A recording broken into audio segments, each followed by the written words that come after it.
Pois é, e para a gente entender o que está por trás desse pedido de empréstimo, né, e o impacto nas contas públicas, a gente conversa agora com Murilo Viana, mestre em Finanças Públicas pela Unicamp. Murilo, seja muito bem-vindo ao Poder Expresso. Eu gostaria que o senhor começasse explicando para a gente se essa operação é de fato viável e quais os riscos fiscais que o governo assume para dar o aval a este empréstimo. Boa tarde. Boa tarde. Primeiramente, é um prazer estar aqui com vocês e tratar desse assunto tão importante. O Correios já vem passando por uma dificuldade estrutural há alguns anos, e seja por problemas de gestão, nós já vimos ali desde questões relacionadas ao fundo de pensão dos funcionários lá atrás, o chamado Postales, mas também mudanças estruturais no modelo de negócio. Então, quando a gente olha o modelo, o Correios tem agência espalhada pelo Brasil todo, então tem um custo fixo muito elevado, tem aí, além disso, mudanças no ambiente de correspondência, então quase não se tem, quase não usamos mais correspondência por cartas, como antigamente.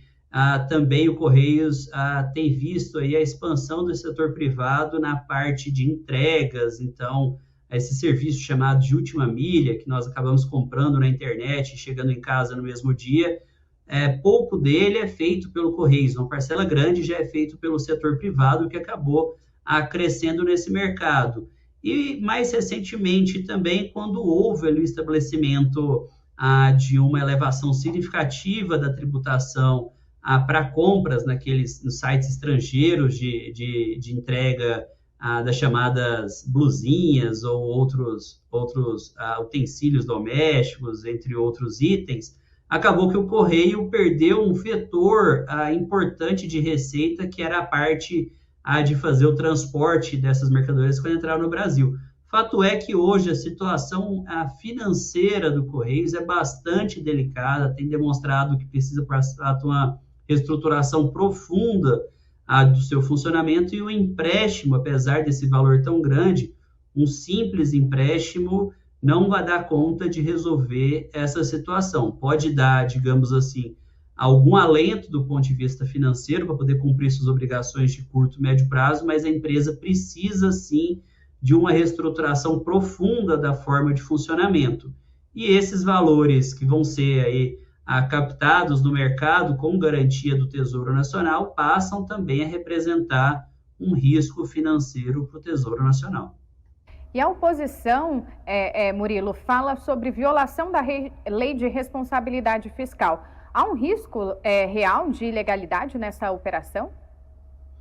Esse tipo de operação, vai precisar ser bastante detalhada, porque não é uma operação tão usual de acontecer. Existem ali, possivelmente, necessidade de mexer em limites de recursos garantidos pela União, porque o que acontece normalmente é que operações do sistema financeiro com garantia da União não são raros, mas frequentemente acontecem quando envolve operações com estados e municípios que precisam captar recursos, seja com bancos dentro do Brasil ou bancos internacionais, instituições financeiras, desde Banco Mundial, entre outras instituições, e que para fazer esse tipo de operação acabam buscando ali a autorização do Senado Federal e, mais do que isso, buscam a salvaguarda, ali, o guarda-chuva da garantia da União, uma vez que a garantia da União representa um juro substancialmente menor nessas operações. Agora, quando envolve uma estatal federal, aí já não é uma operação tão comum de acontecer. Então, sem dúvida alguma, o imbróglio ali jurídico em relação à legalidade ou não desse tipo de operação vai acontecer, assim como aconteceu na época da ex-presidente Dilma Rousseff. Vamos ver as cenas dos próximos capítulos. Hoje, na atual conjuntura, né, dos Correios, ele tem capacidade, né? Os Correios têm a capacidade de pagamento para assumir esse crédito, um crédito desse tamanho, ou possivelmente vai acabar caindo no Tesouro? Conforme havia comentado, acaba que o empréstimo em si ele não é suficiente. Um empréstimo sem uma reestruturação financeira, uma reestruturação do modelo de negócio, a reestruturação financeira e do modelo de negócio, pode representar só mais endividamento e um risco aberto para o Tesouro Nacional. Agora, se o governo conseguir empreender uma mudança estrutural no modelo de operação, na forma de funcionamento do Correios, que é algo muito difícil de acontecer, eu falo porque esse tipo de modificação do modelo de negócio, mesmo no setor privado, é muito desafiador. Agora nós temos uma mudança tecnológica profunda acontecendo, né? Como eu disse, nós não mandamos mais muitas cartas, hoje em dia, talvez nem tantos e-mails como antigamente. E tempos atrás o Correio até buscou novas formas de receita por meio da suporte ao sistema bancário por causa da sua capilaridade em diferentes regiões do Brasil. Mas mesmo com a inovação do Pix, por exemplo, esse tipo de operação não parece fazer tanto sentido como fez lá atrás. Então, modificar de forma profunda o funcionamento do modelo de negócio exigirá tempo, exigirá esforço, exigirá capital político e muito possivelmente enfrentamento também de categorias consolidadas dentro do próprio Correios. Então, é bastante desafiador.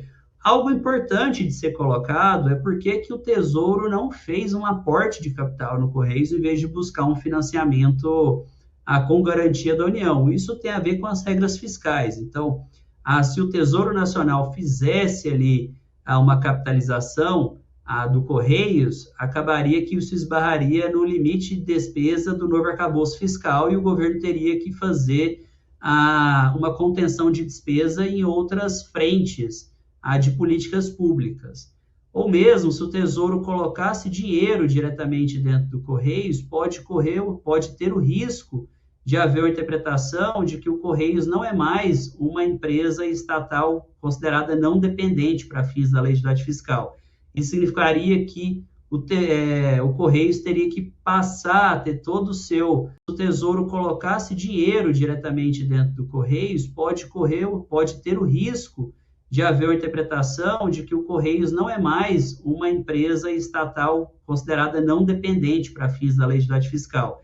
Isso significaria que o Correios teria que passar a ter todo as suas receitas e despesas correndo por dentro do orçamento da União e concorrendo, portanto, também com as despesas diversas do governo. Então, o imbróglio é bastante complicado.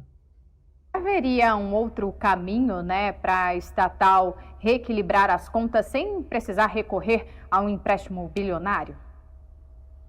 A situação financeira do Correios é bastante delicada. Então, ela vem acumulando prejuízos bilionários e sem sinalizar a capacidade de recuperar sua força financeira. E tem as suas obrigações de curto e médio prazo. Então, sem dúvida alguma, ela precisaria de uma entrada de caixa substancial. Ela precisa de uma entrada de caixa substancial, seja na forma de crédito, seja na forma de uma injeção de capital realizada por meio do governo federal. Mas todos esses caminhos acabam incorrendo ali na necessidade de se fazer toda a estruturação do modelo de negócio, caso contrário, a empresa não vai conseguir honrar seus compromissos, ou então, no caso de uma integralização de capital, haveria um consumo do recurso aportado na empresa de uma forma bastante célere. Outros gastos do governo pode comprometer a meta fiscal? A gente vem acompanhando todo o trabalho, a articulação do ministro da Fazenda, Fernando Haddad, para tentar manter as contas. Então, o senhor acha que, somado a outros gastos do governo, esse pode comprometer a meta fiscal ou não? Por meio de uma operação de crédito da forma que está sendo desenhada, claramente o governo buscou essa opção, tendo em vista a preservação do seu limite de despesa. Então, quando o governo faz uma garantia do Tesouro da forma como foi feito, ele está dando a garantia. Ele não está diretamente aportando recurso na estatal. Então, desta forma, o recurso que entra dos empréstimos é um recurso dos bancos que estão consorciados nessa operação. Pelo que foi dito, parece que vai haver um consórcio de bancos para fazer esse financiamento, esse empréstimo para o Correios. E desta forma, olhando para o desenho do arcabouço fiscal, a fotografia é de que não há um impacto imediato nas regras do arcabouço fiscal.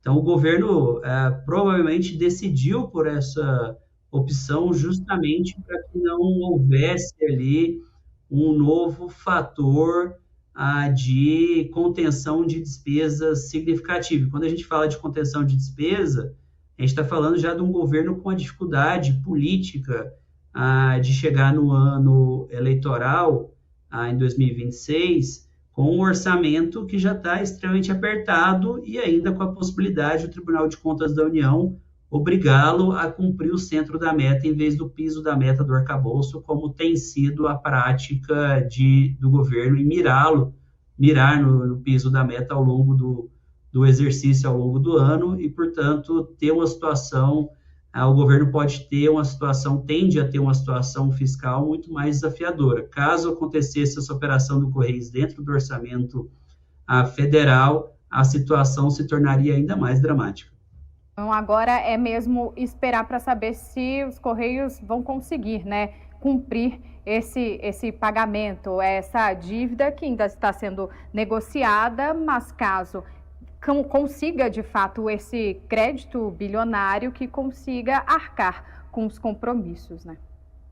Isso, justamente, é isso mesmo que vamos ter que acompanhar. E também avaliar, como eu disse, as decisões estratégicas da empresa em relação ao seu reposicionamento de mercado, ver como a empresa vai adotar a sua estratégia para poder fazer um ajuste interno profundo, para poder equilibrar as contas e também achar novos vetores de ganhos de receita para poder dar sustentabilidade econômica e financeira ao negócio. Murilo Viana, especialista em contas públicas, muito obrigada pela participação e por todos os esclarecimentos hoje aqui no Poder Expresso. Boa tarde. Eu que agradeço. Muito obrigado.